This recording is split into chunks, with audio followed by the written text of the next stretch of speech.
It's midnight, and you're tuning into Nightline with me, Raymond. The top stories. 22,802 new COVID-19 infections take total cases past 3 million mark.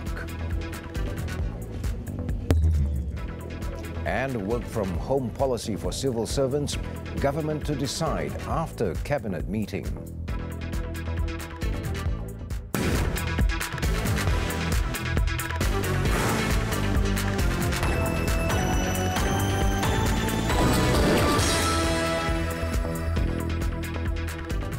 Good morning. Malaysia has reported more than 3 million COVID-19 cases since the pandemic started, with 22,802 new infections logged over the past 24 hours. Health Director General Tan Sri Dr. Noor Hisham Abdullah said the number of cumulative coronavirus cases nationwide now stood at 3,019,163 since the pandemic struck the nation in March 2020. He, however, said only 104 cases, or 4.6% of Saturday's new cases, fall under Category 3, 4 and 5, which require hospitalization. The rest are in Category 1 and 2, meaning they are asymptomatic or only have mild symptoms. The last time that Malaysia saw infections in this numerical range was on September 10, 2021, when 21,176 cases were recorded.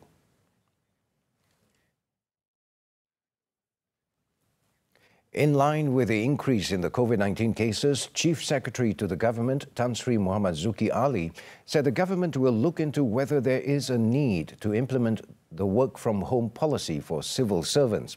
He added the matter involving 1.4 million civil servants nationwide must be discussed and decided in a cabinet meeting. Kita akan teliti, saya tak boleh kata sekarang sebab saya benda ni saya kena bincang di peringkat kuartet dipanggil menteri-menteri, menteri. Kalau itu diputuskan oleh jawatan kuasa itu kita akan patuhlah. Tapi setakat ni tak ada perbincangan ke arah tu. Cuma dia minta kita berhati-hatilah kalau apa ni dengan waspada kalau benda ni akan menyebabkan berlaku peningkatan Omicron. He said this at the Terengganu Royal Malaysian Customs Department JKDM CSR program at Sekolah Kebangsaan Bukit Bayas in Kuala Terengganu on Saturday, which was also attended by JKDM Director General Datuk Sri Abdul Latif Abdul Qadir. At the event, a total of 88 tithe recipients, or ASNAF, received assistance in the form of food baskets, cash and wheelchairs donated by the JKDM and the Terengganu State Secretary's office.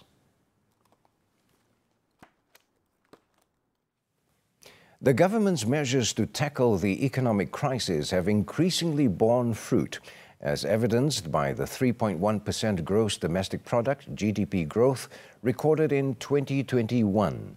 Prime Minister Datuk Sri Ismail Sabri Yaakob said the reopening of nearly all economic and social sectors, along with high domestic and foreign demand, would continue to drive the growth.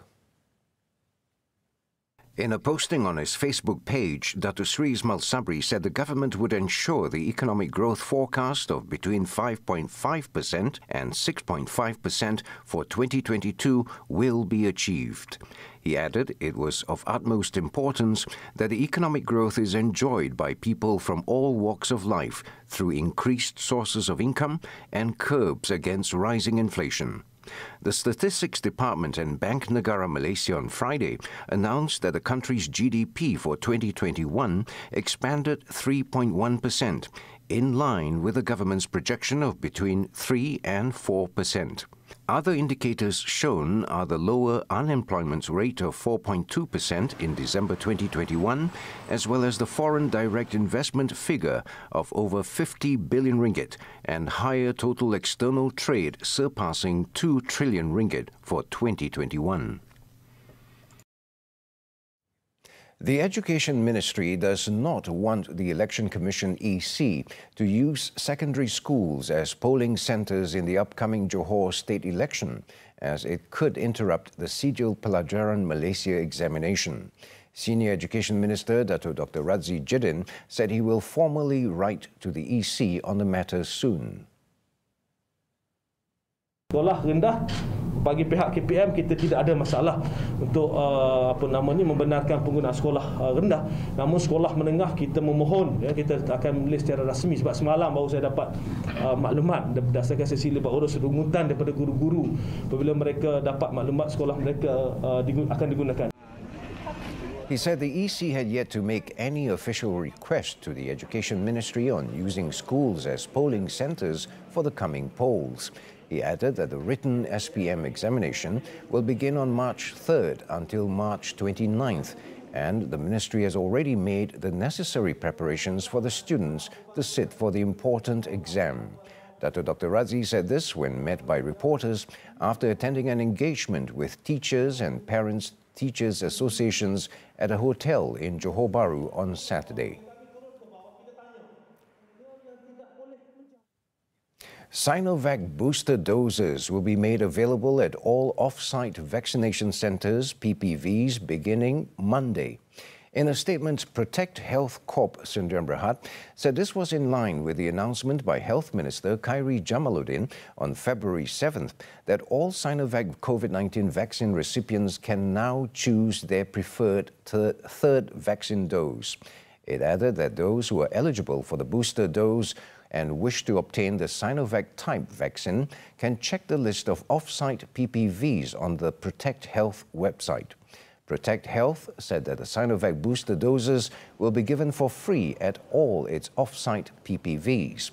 Last Monday, Khairi revealed that a total of 3.5 million Sinovac recipients had yet to receive a booster shot, calling it a huge number. He said recipients of Sinovac vaccination primer doses can now pick the same brand for their booster shots, and the decision was made due to the reluctance of Sinovac vaccine recipients to take different booster doses such as Pfizer-BioNTech and AstraZeneca.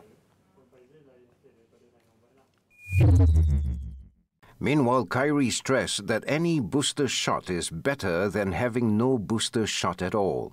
However, he said the Health Ministry still strongly recommends a booster dose of either Pfizer-BioNTech or AstraZeneca COVID-19 vaccine, as it offers a higher level of protection. Meanwhile, in another tweet, Khairi congratulated Sarawak and Malacca for the high vaccination rate under the National COVID-19 Immunisation Programme for Children Pick Kids. He also shared an infographic which showed that 7.7% of children in Sarawak and 6% in Malacca have been vaccinated against COVID-19 as of February 11th. The government has agreed to appoint a Federal Land Development Authority FELDA youth representative as a member of FELDA's Board of Directors. Prime Minister Dato Sri Ismail Sabri Yaakob said the appointment serves as an acknowledgement of the role played by FELDA youths in helping to develop the land schemes. Saya bersetuju dan telah maklumkan kepada Tok Yeh supaya melantik wakil belia FELDA di dalam ahli lembaga pengarah FELDA.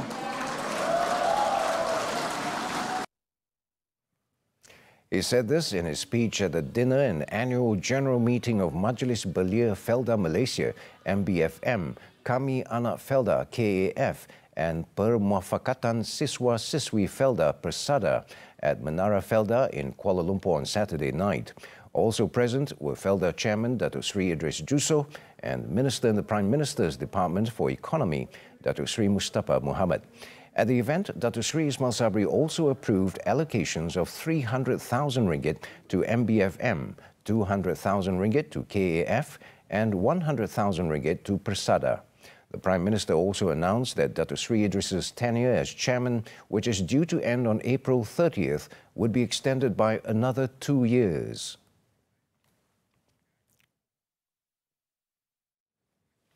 The government has channeled 20.339 billion ringgit to 357,520 employers through the Wage Subsidy Program, PSU, to maintain the employment of 2,953,741 local workers in an effort to reduce the unemployment rate among Malaysian workers. Finance Minister Dato Sri Tengku Zafrul Abdul Aziz said that as of February 4th, 2022, a total of 14.643 million ringgit had been channeled to 1,482 employers to continue operating and maintain the employment of 24,405 workers. Dato Sri Tengku Zafrul said this in the 84th Implementation and Coordination Unit between National Agencies Laksana report released on Saturday.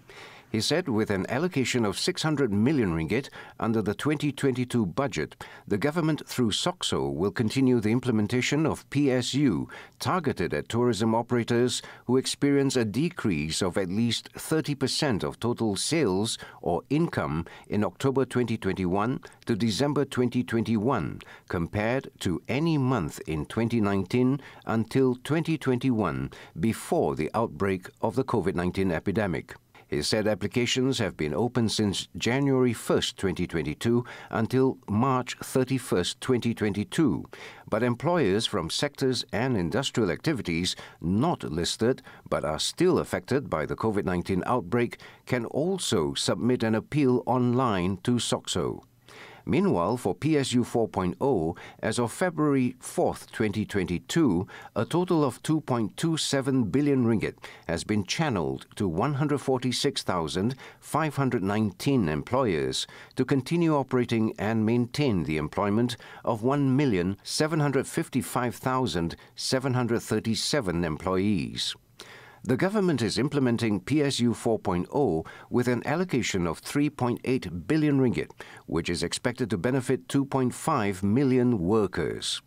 Dato Sri Tengku Zafrul added that the salary limit of 4,000 ringgit has also been relaxed, which allows employers to apply for PSU 4.0 for their employees who earn more than 4,000 ringgit. Meanwhile, for SME soft loans funds under the purview of Bank Negara Malaysia, the total amount approved by local banks and accepted by SMEs is 12.59 billion ringgit, which will benefit 26,379 SMEs as of February 4th. The government is monitoring 92 problematic projects nationwide. That is, those that are delayed beyond 2 months or 20% their completion dates. Minister in the Prime Minister's Department for Economy, Dato Sri Mustafa Mohamad, said these projects were being monitored by the Implementation Coordination Unit, ICU, under the Prime Minister's Department. Dato Sri Mustafa said that among the main causes identified were delays in the completion by the project contractors and consultants, and issues in implementation such as coordination problems between clients, implementing agencies and third parties. He added a total of 22 problematic projects are under the Education Ministry, which is the highest compared to other ministries, while as for the states, Sabah has the highest number with 16 problematic projects. Kerajaan ambil berat tentang pelaksanaan projek-projek pembangunan. Saya dan Ketua Sesi Negara mempromosikan satu mesyuarat. Kita adakan dari semasa ke semasa. Jawatankuasa pemudah cara projek pembangunan Kerajaan Persekutuan. Mesyuarat terakhir 31 hari bulan Januari yang lalu, di mana kita mengambil perhatian tentang beberapa projek sakit lah. 92 semua seluruh negara. Projek sakit ini definisinya kalau lewat melebihi 60 hari. He said this after attending the launching ceremony of the Bukit Bunga Bypass project in Bukit Bunga, Jeli, Kelantan on Saturday. Dato Sri Mustafa added that the government had taken appropriate steps to strengthen the criteria for selecting and appointing contractors and consultants, in addition to boosting the skills of civil servants in managing national development projects. Currently, he said the 12th Malaysia Plan Highest Monitoring Committee, chaired by Prime Minister Dato Sri Ismail Sabri Yaakob, is closely monitoring all projects under the plan to ensure that they are implemented according to schedule, thus contribute to national economic growth. The challenges brought by the COVID-19 pandemic have highlighted the importance of savings.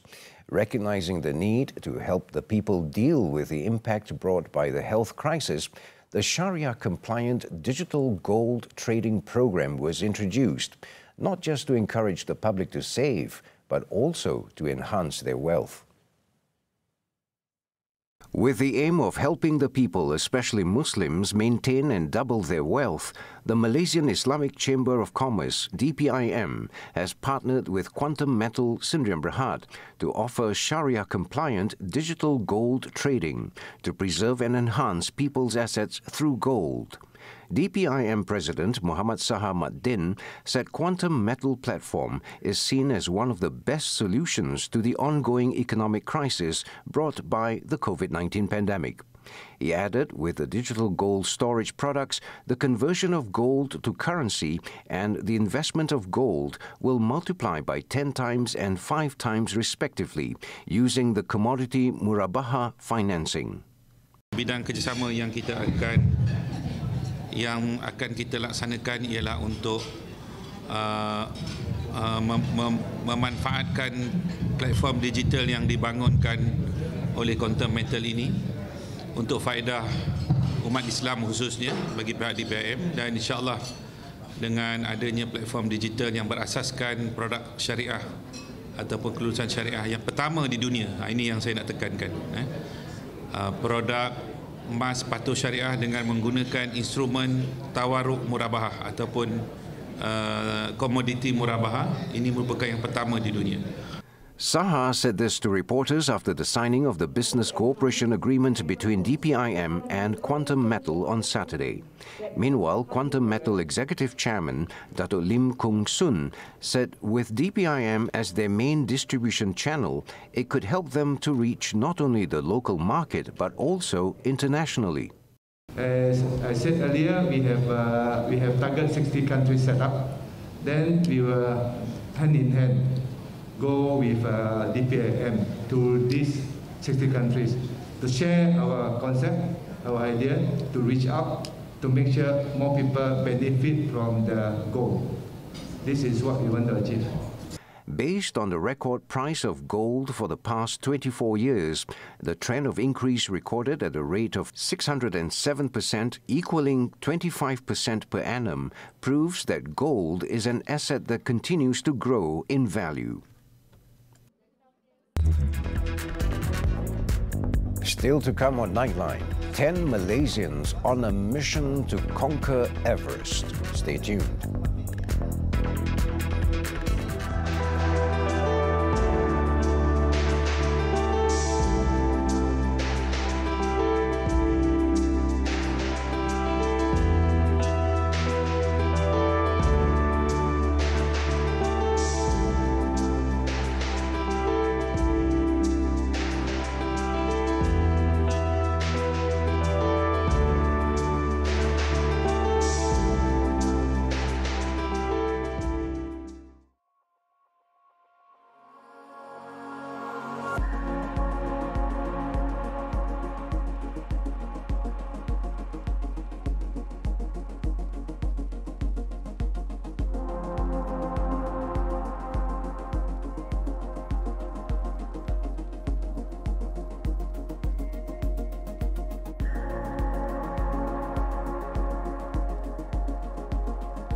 Piala AFF Bawah 23.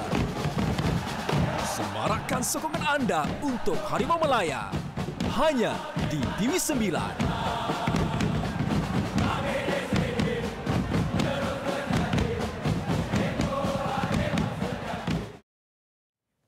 Welcome back to Nightline. An increasing number of malls and retailers in the country are now venturing into e-commerce platforms to drive sales. According to Malaysia Shopping Malls Association President Tan Sri Teo Chiang Kok, this allows them to attract groups of customers who enjoy purchasing goods not just in physical stores, but also through online methods. A lot of malls and retailers have responded by also introducing the e-commerce platform for their customers. Yes. So the businesses are responding to the market demand.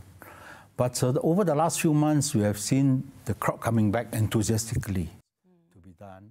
Speaking on money matters, which was aired on TV Tiga on Saturday, Tan Sri Teo said although online shopping is currently gaining traction in the country, shopping malls continue to attract customers who enjoy a more tangible buying experience. This is due to the fact that consumers visit shopping malls not only to purchase goods, but also partake in other activities that allow them to spend time with their friends and family. Tan Sri Teo also revealed that 3 more shopping malls are expected to open their doors to the Malaysian public this year.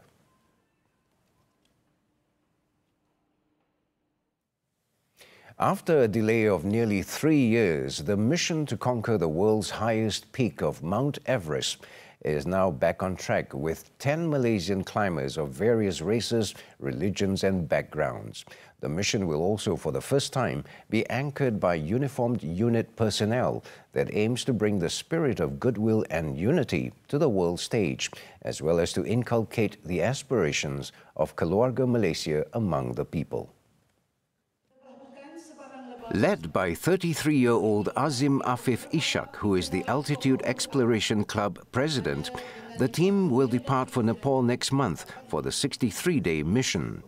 And the most challenging part will be making the ascent during the fasting month of April. Dalam keadaan pandemik ni, dia sangat menguji kita lah. Kita tak dapat nak training bersama disebabkan PKP. Jadi, kita ubah kita punya latihan adalah latihan kendiri. Jadi kita berlatih, kita ada centralized, latihannya dihantar laporan kepada kita punya AJK kesihatan dan juga kecergasan untuk memastikan semua dalam keadaan yang baik. Azim had conquered the summit of Mount Everest in 2016 via the Tibetan route, and this time the mission is a test for him to scale the summit again, but via Nepal. Another unique feature of the mission is that it will involve uniformed unit members from the Civil Defence Force, APM, and VET 69 of the Royal Malaysia Police, PDRM, as well as a member of the Persons with Disabilities community. The 32-year-old Muhammad Hawari Hashim, who is deaf, would be the first disabled person in the country to set foot atop the world if he succeeds. Hawari had previously reached Annapurna Base Camp at an altitude of 4,130 meters above sea level last August. Sebelum ni memang saya tanya juga kalaulah ada pendaki-pendaki di kalangan OKU sendiri yang nak bersama-sama dalam misi ni, tapi majoritinya tak nak. Jadi saya rasa saya sebagai seorang OKU, saya nak tunjukkan yang tak ada benda yang saya tak boleh lakukan. Dan sebab itulah bila dipilih untuk bersama-sama dalam misi ini, saya nak tunjukkan yang walaupun saya OKU tapi saya boleh laksanakan seperti orang lain.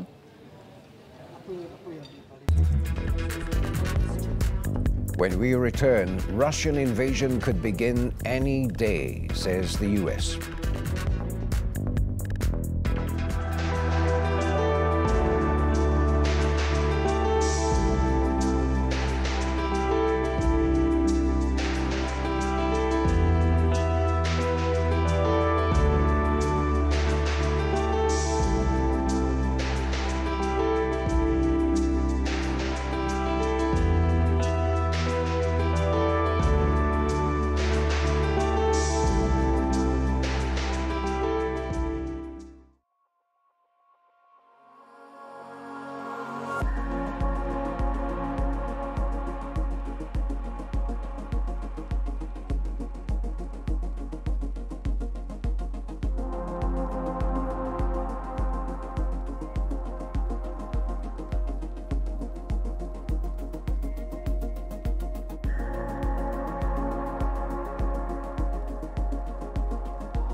Onto the foreign front now. The U.S. on Friday has warned that Russia could invade Ukraine at any time, and American citizens should leave immediately.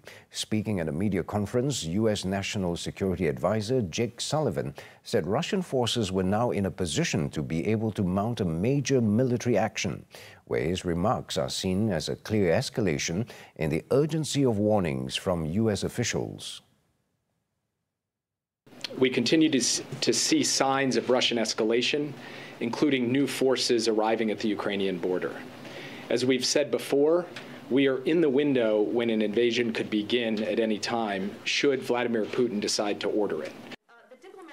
He added that the administration did not know if Russian President Vladimir Putin had made a final decision to invade, but mentioned that the Kremlin was looking for a pretext to justify military action. In the meantime, attempts to de-escalate tensions through diplomacy are set to continue on Saturday, with both U.S. President Joe Biden and France's President Emmanuel Macron due to speak to Putin by phone.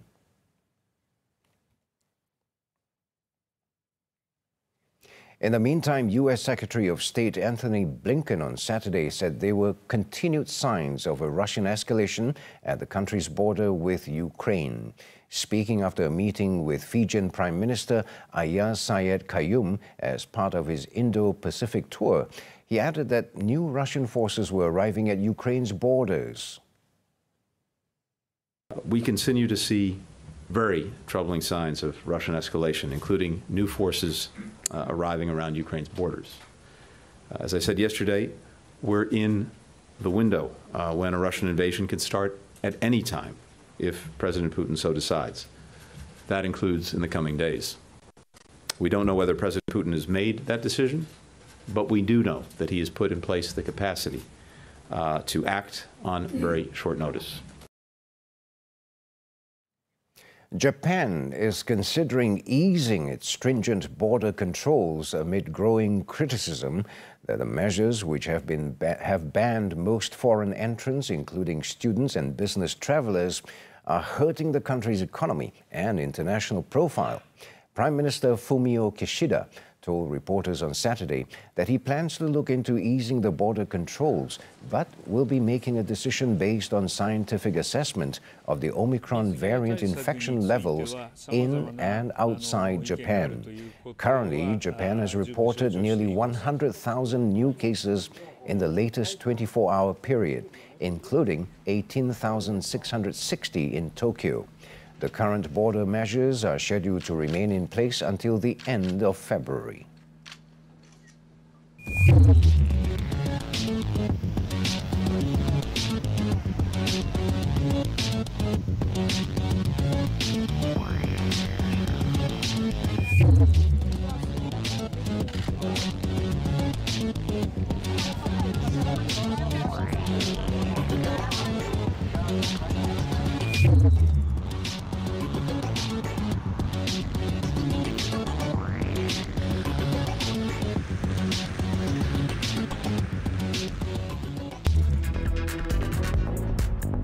After the short break, Urawa lifts second Super Cup title. Sports is up next.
sports football, the Japanese Super Cup.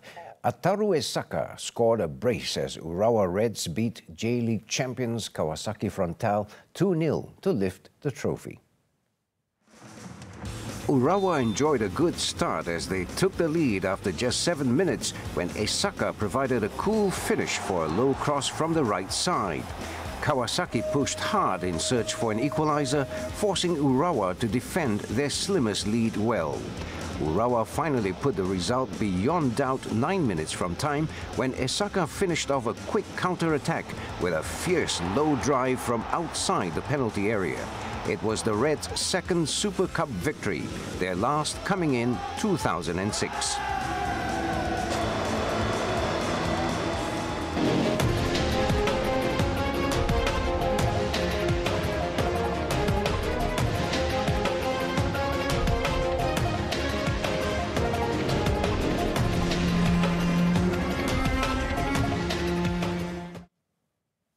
Ahead of the Super Bowl clash at the SoFi Stadium in Inglewood, hundreds of drones have created amazing images in the skies over the LA Convention Center, including the logos of the LA Rams and the Cincinnati Bengals. Let's take a look now at the visuals as we wrap up Nightline this time around. With that, I'm Raymond Goh. Thank you for tuning in, and let's do our part in keeping Malaysia safe from COVID-19.